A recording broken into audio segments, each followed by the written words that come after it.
Capítulo 17 de Clemente para los Corintios. Imitemos a los que anduvieron de un lugar a otro en pieles de cabras y pieles de ovejas. Claramente no se está refiriendo a imitarlos en su vestimenta, sino en lo que andaban haciendo, y en el sentido de ser humildes, como para vestirse de esa manera, solo con la idea de cubrirse, no de aparentar algo, como otros fariseos y demás. Normalmente vestían así, los profetas, recuerdan que vestían pelo, y era normalmente pelo de cabras, o en el caso de Eliyahu, camello. Le gustaba ser diferente.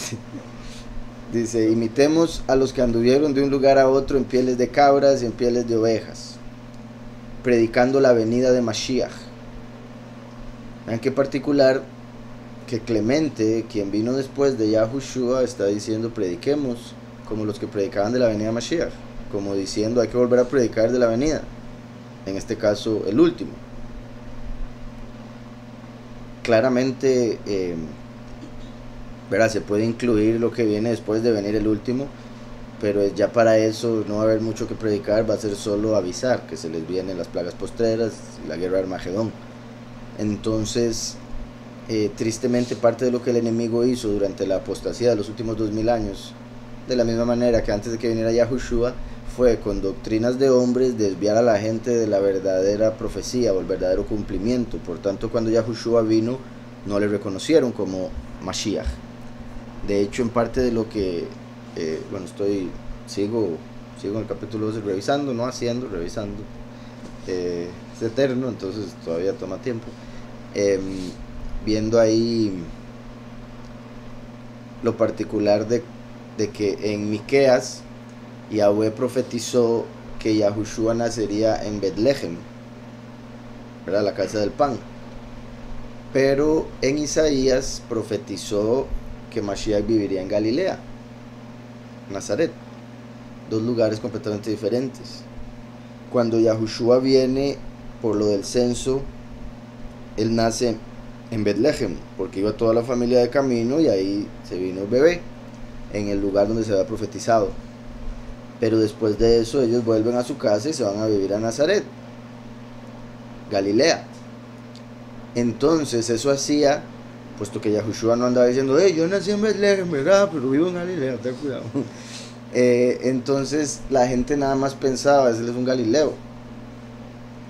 Cuando se dice de Mashiach, los fariseos, ¿verdad? De que Yahushua es Mashiach, los fariseos dicen, pero es que ustedes son los ignorantes que no conocen la escritura, y ponen una maldición sobre el pueblo. Malditos sois porque no conocéis las escrituras. ¿Cuándo ha salido un profeta de Galilea?, dijeron. Y ellos eran los ignorantes, lo cual es sorprendente, puesto que de Galilea había salido Jonás, el profeta que era ejemplo de Mashiach. Salió Eliyahu, el profeta más conocido junto con Moshe. De ahí salió Nahum, cuya raíz es Noach, la venida del Hijo del Hombre como los días de Noach. Salió Miqueas, que profetiza todo eso y representa a Micael. Eliyahu, más Nahum, Miqueas, Yoná, me falta uno, y creo en sí Oseas, nombre que era el mismo del que se convirtió en Yahushua, el sucesor de Moshe, Hoshea, que se convirtió en Yahushua. Entonces hay un montón son 5 profetas importantes que salieron de Galilea, y estos fariseos diciéndole al pueblo, ignorantes, ¿cuándo salió algo bueno de Galilea? ¿Cuándo ha salido algún profeta? Vaya, estudie. Y eran ellos los que necesitaban ir a estudiar y quitarse esas vendas, porque en ese momento los Yahudim estaban peleados con los Israelim. Entonces, como en Galilea había más Israelim, era como, ahí no sale nada bueno, no sirve para nada, entre otras cosas de la fama que tenía ese lugar.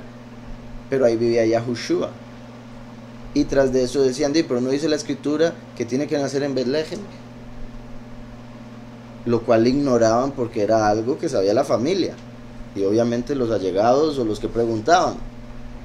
Entonces, vean cómo ellos mismos se contradecían o muestran que no entendían la escritura, porque por un lado, a pesar de que decía que viviría en Galilea, los fariseos dicen, ay, nada bueno sale de Galilea.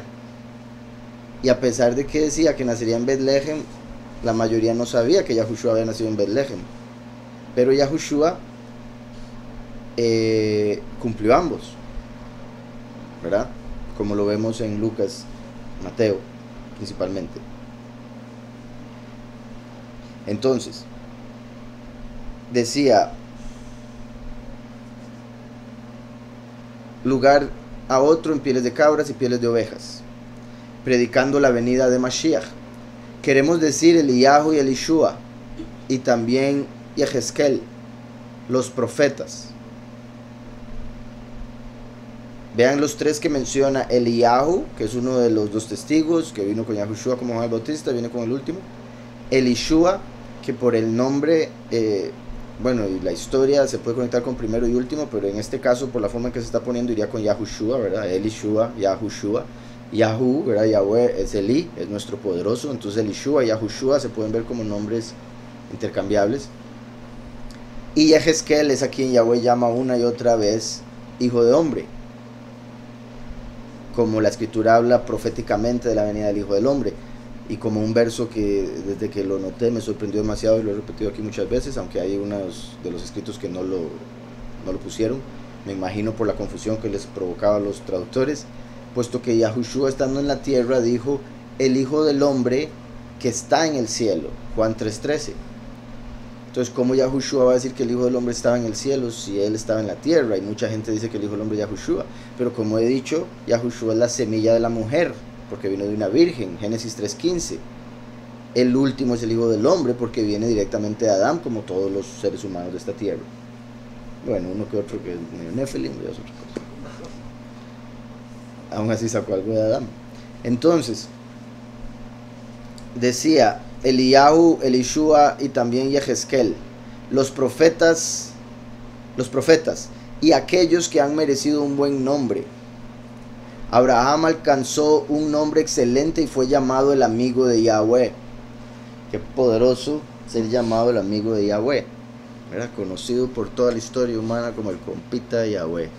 Y qué bueno Yahweh y qué humilde como para decir mi amigo es un ser humano. Entonces para eso es la humanidad, para tener familia, para tener amigos, y encontró un amigo en Abraham.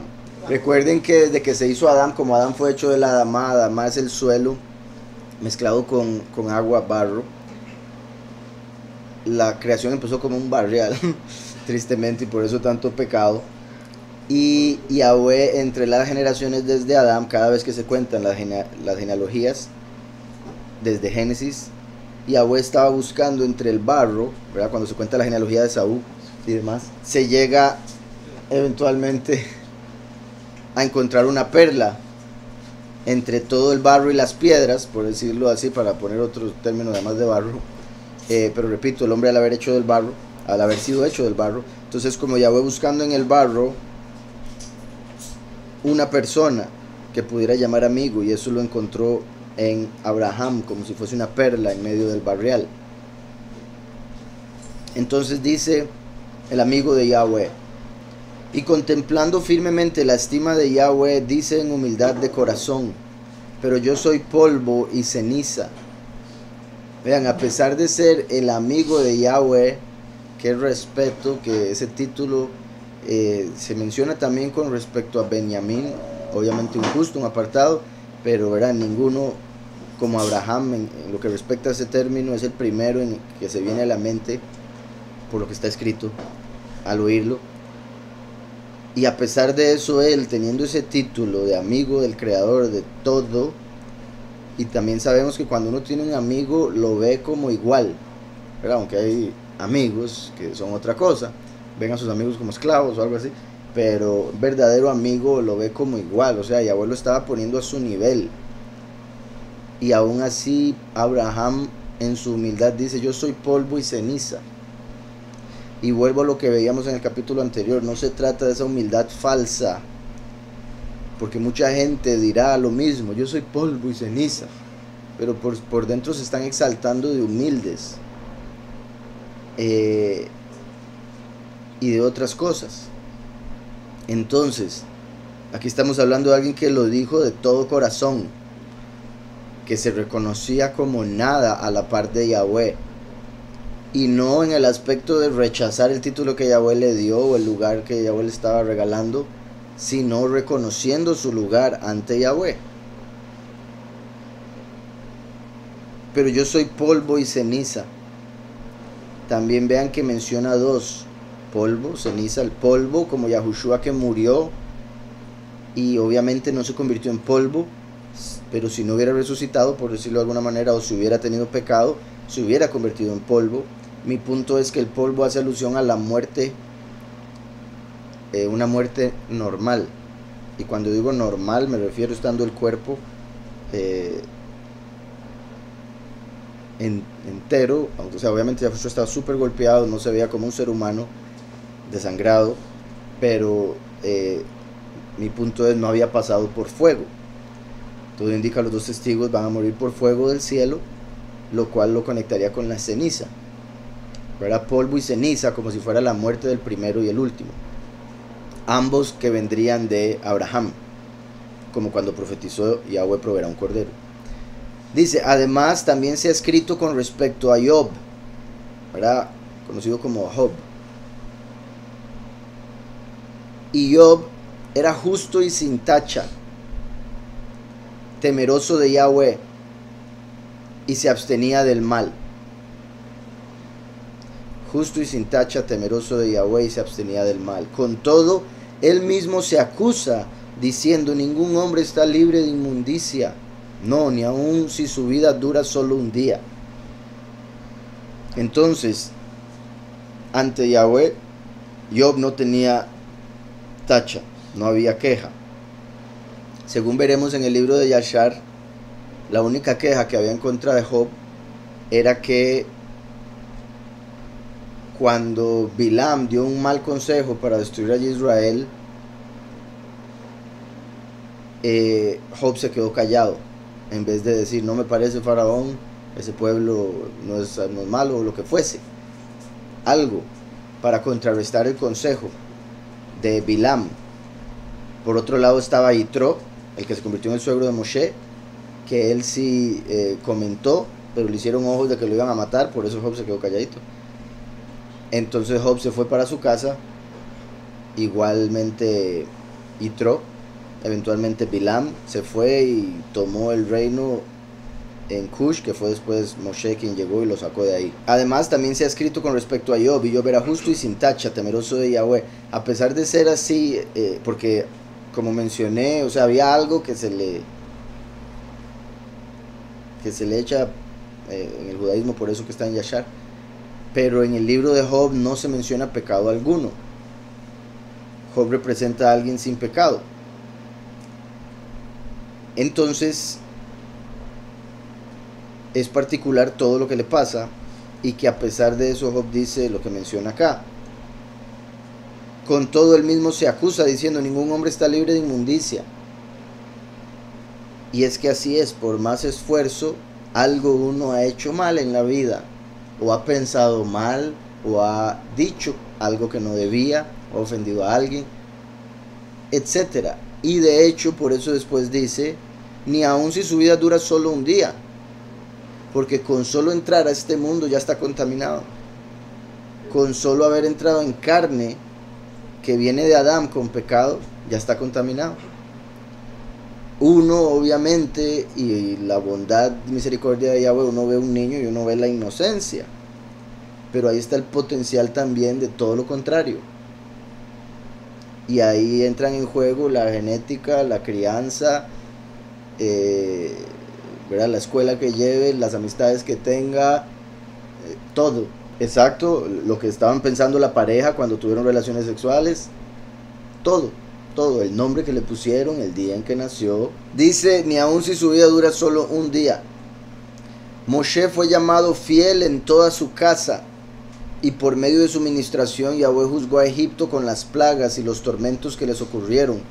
Y él también, aunque altamente exaltado, no pronunció palabras orgullosas, sino que dijo al recibir la palabra de Yahweh en la zarza, ¿quién soy yo para que me envíes a mí? ¿Verdad? Y vuelvo y repito, se trata de la verdadera humildad, se trata de reconocer las debilidades propias, como el mismo Paulus, cuando le pide a Yahweh, Yahweh le dice, pero mi poder se perfecciona en la debilidad. Por algo se necesitaba esa debilidad para que se pudiera mostrar el poder de Yahweh en nosotros. Por otro lado, no me extrañaría gente culpando a Yahushua de ser soberbio o orgulloso, cuando dice verdades como por ejemplo lo que hablamos la vez pasada: la reina de Saba viajó para ver la sabiduría de Salomón y he aquí hay uno más grande que Salomón. ¿Verdad? Mucha gente diría, ay, qué orgulloso, pero es que es una realidad, es la verdad que no aceptaban. Y si él es la verdad, ¿qué les va a decir? Seguro que se va a hacer el ay, no soy nada, cuando es el todo.